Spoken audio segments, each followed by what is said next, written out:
Welcome to Kids Recall. In today's video, we will be going through the 2018 movie Ant-Man and the Wasp. It's time to recall. Let's get started. Turn on subtitles and spoilers ahead. The movie starts and we are taken to a flashback to 1987. We see Hank Pym and his wife Janet Van Dyne. The couple is all set to go on a mission. Janet comes to say goodbye to the little girl as the couple is leaving their young daughter Hope in the care of their housekeeper. Here we learn that the two are working for the organization called S.H.I.E.L.D. and they're on a secret mission.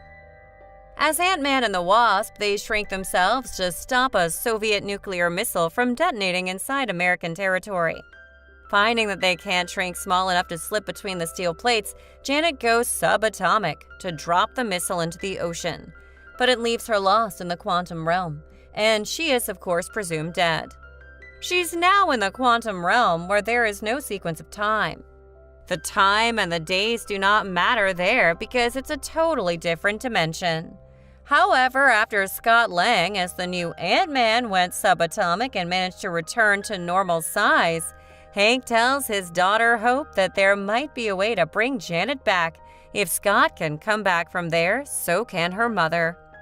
He, however, says that he thinks Janet has not been to find the right signals and the right locations, which is why she's not been able to make it out of the quantum realm. He tells his daughter that he wants to make a machine, which they can use to try to bring back her mother. The scene then changes, and we're taken to Scott's house, who is playing hide and seek with his little daughter named Cassie. Scott has been under house arrest after violating the Sokovia Accords by working with Captain America in Stuttgart, Germany. He is spending his day with Cassie, who is visiting him for the day. Scott has a whole area set up with the help of Lewis in his house for them to play in, including a slide that goes out the door. Unfortunately, Scott's foot breaks through the fence and therefore the perimeter, and the FBI pays him a visit. Agent Jemmy Woo leads the inspection to make sure Scott isn't doing anything suspicious. Cassie goes on to ask them why they are bugging her father like that, and Woo goes on to tell her that her father is now under house arrest for 3 years because he has refused to sign on a new act by UN that prohibits him to work with the Avengers. However, only 3 days are left, and then Scott will be able to go out of the house. Scott explains that he's had to get creative to entertain Cassie, including doing sleight of hand magic, which impresses Woo. The FBI leaves and Cassie goes back with Maggie and Paxton. With only 3 days left under house arrest, Scott does what he can to keep himself occupied. He takes a bath and then has a dream where he finds himself as Janet playing hide and seek with a young Hope. He's really weirded out by the dream. He decides that he's going to tell his dream to Hank, so he later gives Hank a call. Despite both he and Hope not having spoken to him since his arrest, he tells Hank about the dream he saw. Both father and daughter are shocked to hear about the dream, and Scott goes on to hang up.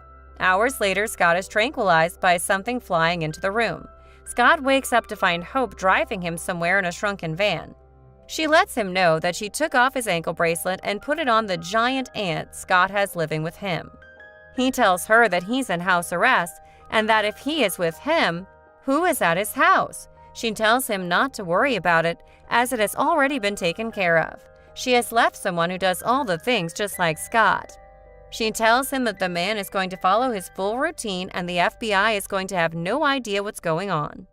They arrive at the lab where they show Scott that they have created a tunnel to the quantum realm in the hopes of bringing Janet back. After Scott describes his dream in full detail, Hank goes on to tell him that when he saw that dream, Hank was working on a machine of quantum field. He opened the door to the machine, but it stopped working due to being overpowered.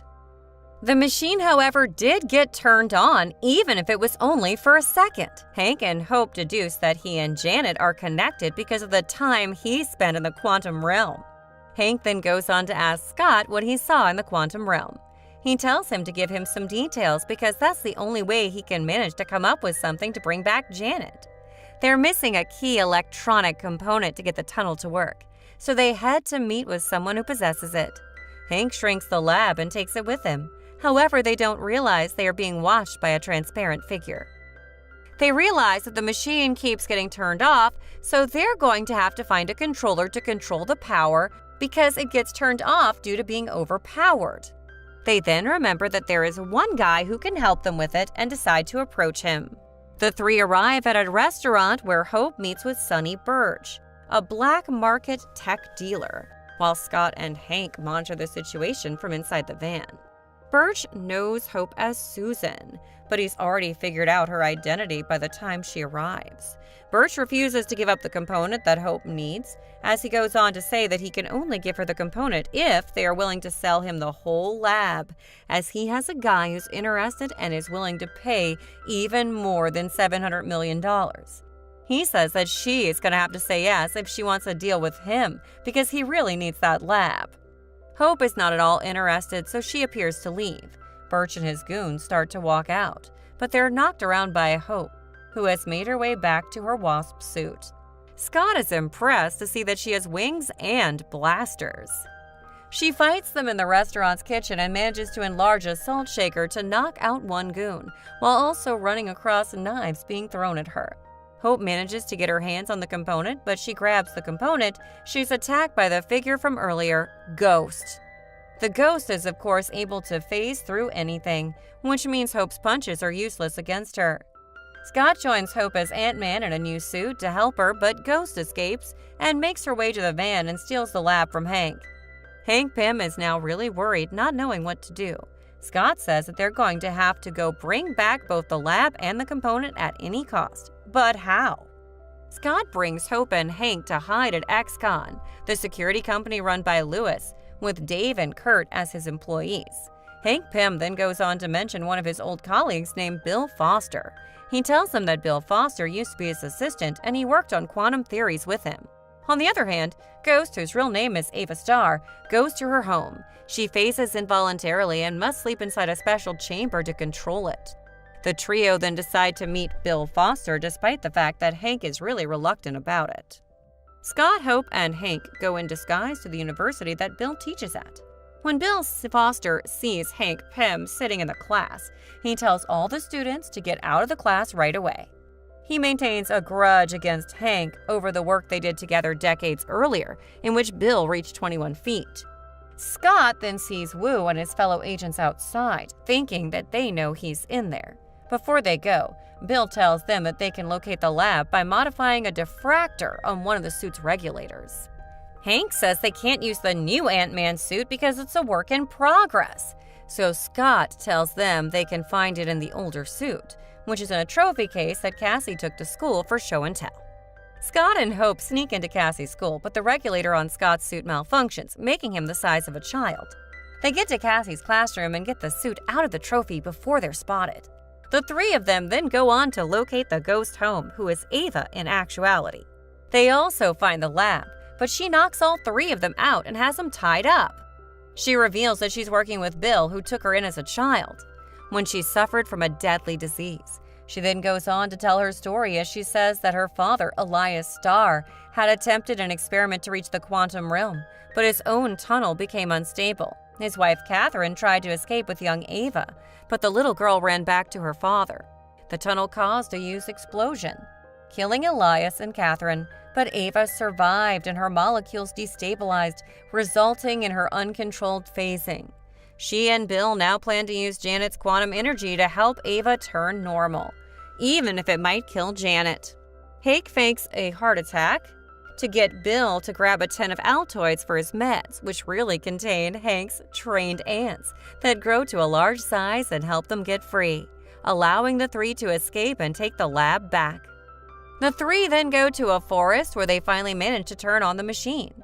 When the machine is on, they again try to locate Janet. Janet then goes on to take control of Scott's mind, and Scott starts acting just like Janet, revealing to Hope and Hank a new algorithm that will help them stabilize the tunnel and enter the coordinates to locate her. She tells them that their old algorithm was wrong, and that's why they have not been able to fully locate her. She then goes on to warn them that they only have 2 hours before the quantum realm becomes so unstable they won't be able to reach her for another century. After that, Birch and his goons go to X-Con and interrogate Lewis, Dave, and Kurt using a truth serum. Lewis reveals that Scott is with Hope and Hank in the woods, where they set up the lab. Ava appears after having heard this information and takes out the wheels on Birch's van as she heads to find the heroes herself. Birch then contacts the crooked FBI agent Stoltz and tells him where Scott will be. Stoltz tells Wu, and Lewis quickly warns Scott so that he can return home before he's caught escaping his house arrest. Cassie is with him and says he could use a partner to help him, meaning herself, but Scott says he has Hope, which Cassie thinks is also a good fit. Hope and Hank are caught by FBI agents once they shrink the lab. Stoltz grabs it, but it's knocked out of his hands by Ava, who then takes the lab herself. Scott uses the trained ants to help Hope and Hank break out of the FBI headquarters. The ants guide the three to the lab's location, and Lewis joins them as backup. Hank uses the giant ants to get Bill out so that he can use his old suit to go into the quantum realm and find Janet. The lab is shrunken again, and Lewis grabs it. Scott, as Ant-Man, is attacked by Ava, but he holds her off long enough for Hope and Lewis to get away. Scott flies away on a flying ant to meet up with Hope and Lewis at the rendezvous point, but they are followed by Birch and his men, as well as Ava. Hope shrinks and enlarges the van to literally throw the goons off, even enlarging a Hello Kitty Pez dispenser to throw at one of them. Scott grows to Giant Man to stop them, but as Ava intervenes, Hope becomes the Wasp to fight her. Birch takes the lab and runs to the docks where he boards a ship to get away. Scott grows again to reach him and stop him to recover the lab. Lewis shows up in another car to meet with them, but Scott gets lightheaded from being so giant that he falls into the water. Hope swims down to save him, and on the other hand, in the quantum realm, Hank nearly loses his signal, but he finally manages to locate Janet at her coordinates, and they tearfully reunite with a kiss. Meanwhile, the lab is returned to normal size, and Ava and Bill are planning to extract Janet's quantum energy. Hank and Janet start to return as Ava and Bill begin the process, which starts to drain Janet. Scott and Hope show up and disable the machine, giving Hank and Janet enough time to come out of the quantum realm, and Hope is finally reunited with her mother, whom she lost when she was just 6 years old. While out, Jane goes on to notice that Ava is in a really bad condition, so she puts her hands on Ava to stabilize her and stop her phasing. Everyone leaves as the hero takes the lab. Bill wants to keep protecting Ava, but she tells him they need to split up. Outside the lab, Dave and Kurt help Lewis incapacitate Birch and his goons, before injecting them with truth serum as the cops arrive, leading to their arrest. Birch and his goons admit to everything, but on the other hand, Wu thinks that Scott is out on the streets as Ant-Man, but he goes to his home and finds Scott there banging on his drums. Scott's sentence is finally over, and he's a free man. After getting free, he right away goes to see his beloved daughter. On the other hand, Lewis gets a new wealthy client for his business to keep them from going under. Hank brings Janet to the beach, where they set up a new house that expands to its original size. Scott shrinks himself, Hope, and Cassie in a car so they can use a laptop as a screen like a drive-in movie. Hank and Janet go on to get a house on the beach and start living there, while Scott now gets along well with Hope, as we see Scott, Hope, and Cassie hanging out together, and they seem to be having a great time. And with that, the movie comes to an end. In the mid-credits scene, Hank and Janet have set up the quantum tunnel in a van on a rooftop with Hope's help so that Scott can enter it. He obtains quantum energy to keep helping Ava be stabilized. Just as Scott is ready to be brought back, he hears a radio static and doesn't hear anyone on the other end. Back in the real world, Hank, Janet, and Hope have all been turned to dust by Thanos snapping his fingers at the end of Avengers: Infinity War, leaving Scott forever trapped in the quantum realm with no chance of getting back to Earth. In the post-credits scene, most of San Francisco appears to have felt the effects of the gauntlet. More than half of all life in the city, on Earth, and the entire universe is gone, except for the giant ant, who is still in Scott's apartment playing on his drum set. Please subscribe for more videos like this, turn on the notification, and leave a like to help the channel out. And thank you for watching.